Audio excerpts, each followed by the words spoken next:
Welcome friends, हम यहाँ पे शॉर्ट रिवीजन वीडियो शुरू कर रहे हैं जिसके अंदर हम 11th साइंस जो है बायोलॉजी वो पूरा ख़त्म करेंगे सिर्फ 6 या 7 घंटे में, और 12th साइंस का जो बायोलॉजी है पूरा बायोलॉजी बराबर उसका रिवीजन हम करेंगे 8 से 10 घंटे में। Excretory products and their eliminations. अब देखो, जब हमने आगे देखा था कि हमारी जो मेटाबॉलिक एक्टिविटीज़ हम करते हैं उसमें क्या होता है, हमारे बॉडी में बहुत सारी ऐसी चीज़ें जो है वो प्रोड्यूस होती है जो हमारी बॉडी के लिए काम की नहीं है।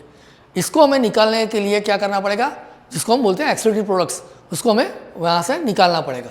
अब जितनी भी वाटर सॉल्युबल इम्प्योरिटीज़ हमारे बॉडी में पैदा हो रही हैं उसको हम निकालेंगे किससे, किडनी से। क्लियर, हमारे पास 2 किडनी है। Clear, kidney is divided into outer cortex and inner medullary regions, और हर एक किडनी जो है उसके 2 पार्ट है। क्लियर, एक जो है वो कॉर्टेक्स वाला है और एक मेडुलरी पार्ट है। The cortical portion that projects between the medulla and pyramids are known as a column of Bertini's. Clear? अब देखो, इसका जो सबसे छोटा यूनिट जो है वो है नेफ्रॉन्स। तो nephrons are the basic functional units of kidney. Nephron में 2 पार्ट है, एक है ग्लोमेरुलस पार्ट कि जहाँ पे एक्चुअल आपका फिल्ट्रेशन होता है। क्लियर, कि जहाँ पे एफरेंट आर्ट्रियोल आती है और इफरेंट आर्ट्रियोल बाहर जाती है। क्लियर, दूसरी है यहाँ से आगे जाओ तो रीनल ट्यूब्यूल्स आती है। रीनल ट्यूब्यूल्स में सबसे पहले आएगा बाउमाइन्स कैप्सूल्स, देन प्रॉक्सिमल जिसको बोलेंगे PCT, proximal convoluted tubules, then Henle's loop, distal convoluted tubules, clear, and collecting ducts, या तो you can say collecting tubules. तो बाउमाइन्स कैप्सूल से शुरू करेंगे, वहाँ पे ग्लोमेरुलर फिल्ट्रेशन होगा, वहाँ से वो आएगा कहाँ पे, पीसीटी में। पीसीटी से मोस्ट ऑफ जो रीएब्सॉर्प्शन है वो हो जाएगा। Then it goes to the Henle's loop. Henle's loop में हम देखेंगे आगे कि इसके 2 पार्ट हैं, एक डिसेंडिंग पार्ट है और दूसरा असेंडिंग पार्ट है। डिसेंडिंग पार्ट जो है वो आपके पानी के लिए जो है वो परमिएबल है, जबकि असेंडिंग जो पार्ट है वो पानी के लिए परमिएबल नहीं है। उसके बाद आएगा आपका डीसीटी। अब डीसीटी में आते आते आपका यूरिन ऑलमोस्ट फॉर्म हो चुका है। अगर बॉडी में पानी कम है तो डीसीटी से भी पानी जो है वो बॉडी में वापस रीअब्सॉर्ब हो जाएगा। क्लियर, और फिर वहाँ से वो चले जाएगा कलेक्टिंग ट्यूब्यूल्स में। नाउ माल्फिजन बॉडी और यू कैन से renal corpuscle comprises of the Bowman's capsules and glomerulus. Clear, Malpighian body, proximal convoluted tubules means PCT and distal convoluted tubules means DCT. They are located in the cortical region of kidney. देखो, हमने देखा था medullary and वो आपका 2 reason था। Clear, तो ये cortical region में है। Loop of Henle, clear, is found in the medullary region of kidney. अब देखो, लूप ऑफ हेनलेज जितना लंबा होगा मेडुलरी रीजन में, वो जितना अंदर तक जाएगा उतना आपका यूरिन जो है वो ज़्यादा कॉन्सेंट्रेट होगा। क्लियर, उसके बिल्कुल पास में है आपकी एक capillary which is known as vasa recta. तो it is a loop of capillaries that runs parallel to the Henle's loop. Then efferent arterioles. Efferent arterioles means the arterioles that breaks into the numerous capillaries to form a glomerulus present inside the Bowman's capsule. अब देखो, इसका जो diameter है वो थोड़ा सा ज़्यादा होगा। Then we have a efferent arterioles emerging from the Bowman's capsules, and this capillaries combines together and travels a short distance and break up into the secondary capillary network. ये जो है इसका डायमीटर जो है वो थोड़ा सा कम होगा। इससे क्या होगा कि आपका जो ग्लोमेरुलर रीजन है वहाँ पे प्रेशर जनरेट होगा, तो उसी प्रेशर से आपका यूरिन जो है वो फिल्टर होगा। क्लियर, सो ये हमारा हो गया हमारा ह्यूमंस के अंदर क्या क्या होता है वो। बट दूसरे जो ऑर्गेनिजम्स होते हैं वहाँ पे क्या होता है, तो प्रोटोनेफ्रिडिया जो है फ्लेम सेल्स, तो वो प्लेटीहेल्मिन्थिस, रोटिफर्स एंड सम एनालिड्स में आपको देखने को मिलेगा। Amphioxus is a chordates that has a flame cells. ये बहुत इंपॉर्टेंट है कि कॉर्डेट है एम्फिऑक्सिस, फिर भी वो जो एक्सक्रीशन करता है वो फ्लेम सेल से करता है। नेफ्रिडिया जो है वो हमें अर्थ फॉर्म में देखने को मिलता है। माल्फिजन ट्यूब्यूल्स जो है वो इंसेक्ट्स सच एज कॉकरोच, माने आपके जितने भी आर्थ्रोपोड्स हैं वहाँ पे ये देखने को मिलेगा। एंड एंटेनल ग्लैंड्स और यू कैन से ग्रीन ग्लैंड्स, वो आपको क्रस्टेशियंस सच एज प्रॉन्स वहाँ पे आपको देखने को मिलेगा। Is it clear? Now the process of urine formation. अब यूरिन कैसे फॉर्म होता है, तो it involves 3 process. One is a glomerular filtrations. यहाँ पे क्या होगा, आपका ब्लड जो है वो किडनी के अंदर जो हम जिसको फिल्टर कहते हैं वो होता है, ये हमारे नेचुरल जो फिल्टर होता है इसके जैसा ही है।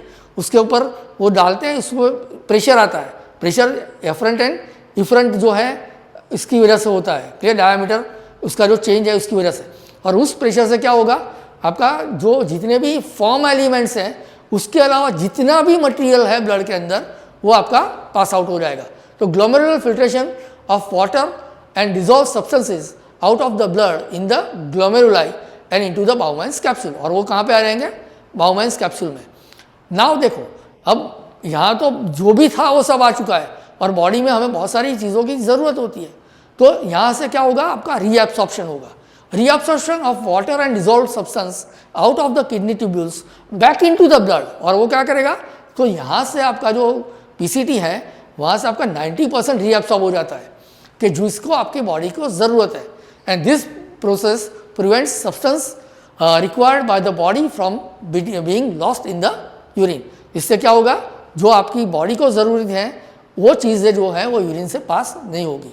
Then we have a secretion of the hydrogen ions, potassium ions, ammonia and certain drugs out of the blood and into the kidney tubules where they are eventually eliminated in the urine. ये जो blood में से हम क्या करेंगे, वापस ये जो ट्यूब्यूल्स है उसमें इसको सिक्रेट कर देंगे। ग्लोमेरुलर फिल्ट्रेशन रेट, अब देखो कितना फिल्टर हो रहा है, क्लियर, उसको हम बोलेंगे GFR या तो glomerular filtration rate. This is the amount of the glomerular filtrate formed in all nephrons of both kidneys per minute। और एक मिनट में दोनों किडनी के जितने भी नेफ्रॉन हैं वो कितना फिल्टर करते हैं, तो it is about 125 ml per minutes, बराबर, in a healthy individuals, clear. Regulation of the glomerular filtration rate is auto regulative, तो ये जो रेट है वो अपने आप एडजस्ट होता रहता है। So it is carried out by juxtaglomerular apparatus, या तो इसको हम बोलते हैं JGA। So about 99% of the filtrate is reabsorb by the renal tubules. माने आपके रीनल ट्यूब्यूल्स में कौन सी थी, 3 थी, PCT, Henle's loop and DCT। Glucose, amino acids and sodium are actively absorb, ये भी वापस आ जाएगा क्योंकि इसकी हमें ज़रूरत पड़ेगी। Nitrogenous waste and water are reabsorb passively from the filtrate, clear. तो ये भी क्या है, पैसिवली इसको फिल्ट्रेट में, क्योंकि देखो पैसिव फिल्ट्रेशन और एक्टिव फिल्ट्रेशन में समझ लो, एक्टिव फिल्ट्रेशन जो भी होगा या तो एक्टिव एब्सॉर्प्शन होगा तो वहाँ पे आपको एनर्जी की ज़रूरत पड़ेगी। पैसिव जो है वो आपके ग्रेडियंट के हिसाब से सिंपल डिफ्यूजन से चला जाएगा, क्लियर। तो descending limbs of the Henle's loop जो है is a permeable to the water and impermeable to electrolytes. Ascending limb जो है, बराबर, वो इम्परमिएबल टू वाटर है।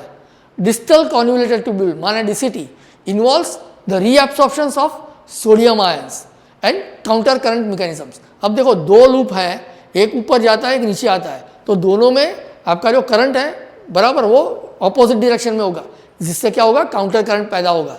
So it is an adaptation for conservation of water, और ये पानी को कंजर्व करने के लिए ही होता है, clear. Two current mechanism operating in a kidney are Henle's loop and vasa recta. माने हैंडलेस लूप में अलग करंट्स है, वासा रेक्टा में भी अलग करंट्स है, और इससे क्या होता है, आपका काउंटर करंट होता है। So they both help in maintaining a concentration gradients in the medullary interstitiums, clear. Now regulation of the kidney, अब किडनी का फंक्शन है वो कैसे रेगुलेट होगा, तो juxtaglomerular apparatus contains juxtaglomerular cells that release renin। अब देखो GFR आपका कम हो गया, माने ग्लोमेरुलर फिल्ट्रेशन रेट कम हो गया, बराबर, तो क्या होगा, पूरा जो बॉडी में से कचरा निकलना है वो नहीं निकलेगा, है ना, क्योंकि आपका फिल्टर चॉक हो चुका है। तो यहाँ पे क्या करेंगे, हम थोड़ा प्रेशर बढ़ा देंगे। प्रेशर कैसे बढ़ाएंगे, रेनिन की वजह से, क्लियर। तो रेनिन क्या करेगा, रेनिन एंजियोटेंसिन मैकेनिज्म है, तो रेनिन एंजियोटेंसिनोजन जो है वो रेनिन से मिलके क्या बनाएगा, एंजियोटेंसिन 1, क्लियर, जो बाद में एंजियोटेंसिन 2 में कन्वर्ट होगा और एल्डोस्टेरोन सिक्रीशन होगा, जो आपका ब्लड प्रेशर है उसको बढ़ा देगा। अब ब्लड का प्रेशर जो बढ़ गया तो क्या होगा, फिल्ट्रेशन फिर से रेगुलर हो जाएगा, क्लियर। बट ये बहुत लंबा नहीं होना चाहिए, क्योंकि ये लंबा होगा तो क्या होगा, ब्लड प्रेशर आपका ज़्यादा है तो तो इसकी सीधी इफेक्ट होगी आपके हार्ट के ऊपर। देखो जनरली ब्लड प्रेशर जो है वो कुछ डिसीज़ नहीं है, blood pressure is the indication. तो यहाँ पे अगर किडनी में कोई प्रॉब्लम है तो आपका ब्लड प्रेशर बढ़ रहा है, पर ये ब्लड प्रेशर जो बढ़ रहा है वो हार्ट को अफेक्ट कर रहा है। तो हार्ट क्या करेगा इसको काउंटर करने के लिए, वहाँ से आएगा ADH means anti diuretic hormone, जिसको हम बोलते हैं vasopressin. They secreted by the neurohypophysis and they facilitate water reabsorptions from the distal convoluted tubules.